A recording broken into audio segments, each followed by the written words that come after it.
Hello, I am the Story Girl, and welcome to the story of Riquet-with-the-Tuft. Otherwise entitled, The Extremely Ugly Prince. There once was a king and queen who gave birth to a beautiful son. Check that. They gave birth to a healthy son. Yes, extremely healthy. And extremely royal. That is to be remembered. All of his relations and neighbors from all over the kingdom came to pay their respects and give expensive gifts in honor of the birth of a prince. And one by one the guests came and they leaned over the cradle and they lifted up the blanket and he's a very unusual looking prince, isn't he? Unusual wasn't half of it. He was completely bald, which is normal for babies, except for a great black tuft of hair that grew out of the very top of his head. Yes, unusual looking, said his parents, but he's a baby. We're sure he'll grow out of it. Well, the poor little prince didn't grow out of it. In fact, he grew into it. And the older he grew, the balder and more tufty haired he became, and wrinkles on his face began to develop extremely prematurely in a very young age. And they had a very old and ugly looking boy skipping around the castle. They named him Riquet. Nobody called him Riquet. Those people who wanted to be respectful called him Riquet-with-the-Tuft. And those who wanted to not be respectful called him the Extremely Ugly Prince. Because the truth of the matter was, Riquet was extremely ugly. Well, his parents didn't know what to do. Sure, they could get by with an ugly princeling for a son, but if there's something they could do about it, they wanted to do something about it, and so they looked in their phone book and called up the resident fairy, the fairy that oversaw their part of the land. And the fairy came over and they said, "Look at him! Look at him! Couldn't you use your magic powers to transform his wrinkly, ugly face into a smooth, handsome, or even normal-looking face? Couldn't you get a bit more hair to grow on his head than just that tuft?" And the fairy, who for a change was a very wise fairy, said, No, I can't. However, I can give him the very useful gift of being extremely clever and excessively witty. Witty meaning being able to tell very funny jokes. And as a special bonus gift, I will give him the gift of being able to make the person that he loves equally as clever and witty. Once again, witty, being able to tell very funny jokes. Well, the king and queen thought that was the best they could do, and Riquet thought that was the best he could do as well. And so he grew up to become the cleverest young man that any of the kingdoms have ever seen. So clever, in fact, that even though most people still called him the Extremely Ugly Prince, so much so that he answered to it, nobody noticed how ugly he was because of how clever he was and of how funny his jokes were. It just so happens that a few kingdoms away, a king and a queen gave birth to twin princesses. Yes, twin princesses. One was extremely beautiful and the other was healthy. Extremely healthy and extremely royal. Well, as the two princesses grew up, they discovered that while the one that was extremely healthy, but not very beautiful, was extremely clever and witty, whereas the beautiful one was, frankly, stupid. Extremely stupid. So stupid, she became stupider and stupider as the days went on. And so the king and queen looked up in their phone book the phone number of the resident fairy, which happened to be the same fairy that took care of Riquet-with-the-Tuft, and they said, "Look at our two princesses! One is healthy and ugly and very clever and witty. The other is beautiful but stupid. Couldn't you fix them?"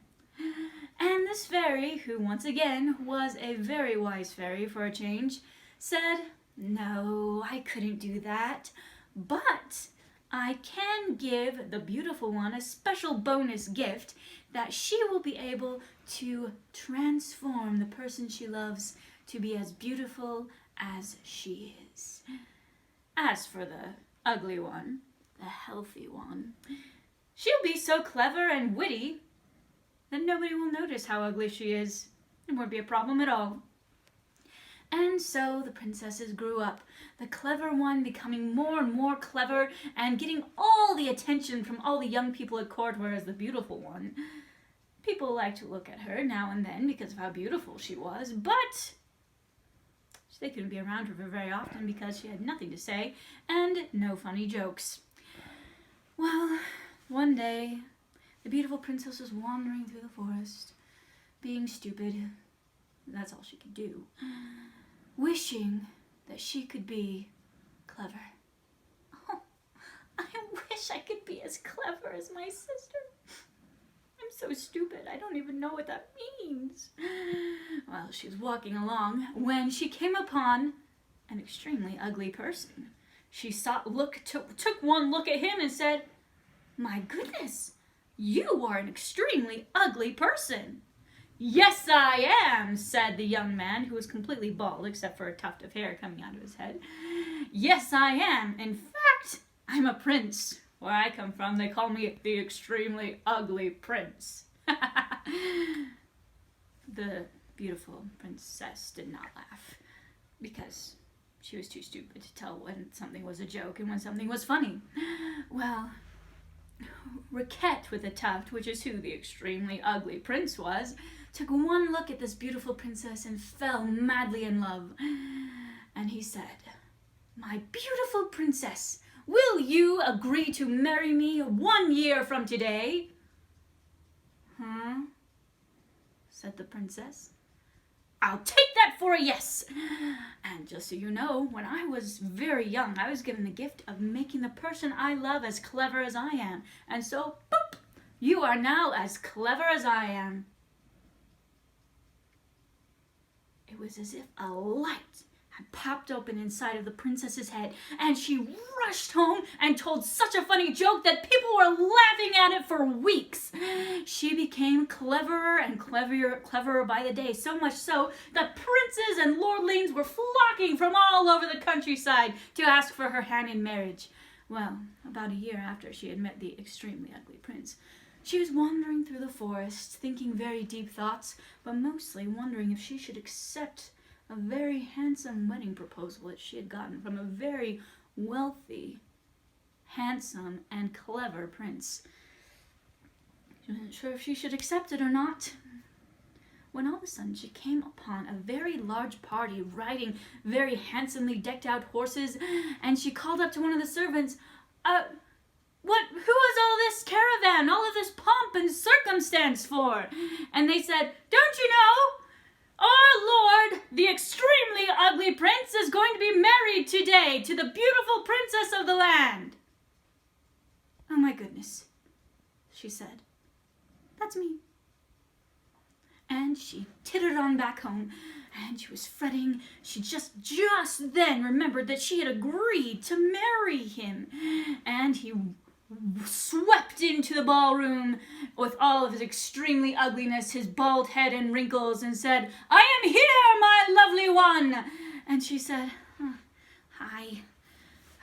Listen, you can't expect me to go through with this marriage. I agreed to it when I was so stupid I didn't even know what marriage was." "Oh, but I know something that you do not," said Riquet-with-the-Tuft. "What is that?" said the princess.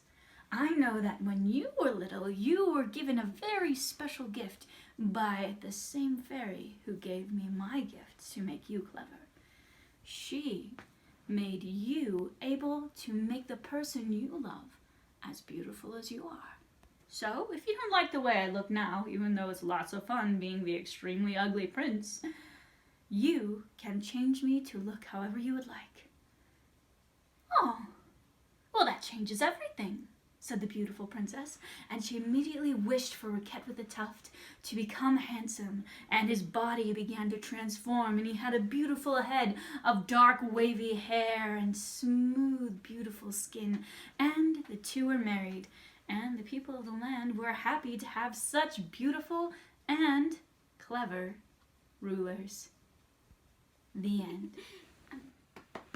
So you may have noticed that in this story, the two characters completely use magic to solve their problems. They didn't do anything other than rely on the magic of the fairies. We usually don't do that in our lives today. What are some ways that we could change this story to make it so they didn't have to rely on magic? Perhaps Riquet-with-the-Tuft could be a tutor who goes and teaches the beautiful princess how to become clever. Think about it. I am the story girl, though just the other day somebody called me, "Hey you!" If you like this story, please subscribe to my channel. I post new stories every single Tuesday because Tuesday is my favorite day of the week. So if you would like to hear more stories, please subscribe. If you thought of a different way to tell the story of Riquet-with-the-Tuft, go ahead, type it up and put it in the comments. I would love to see what you come up with.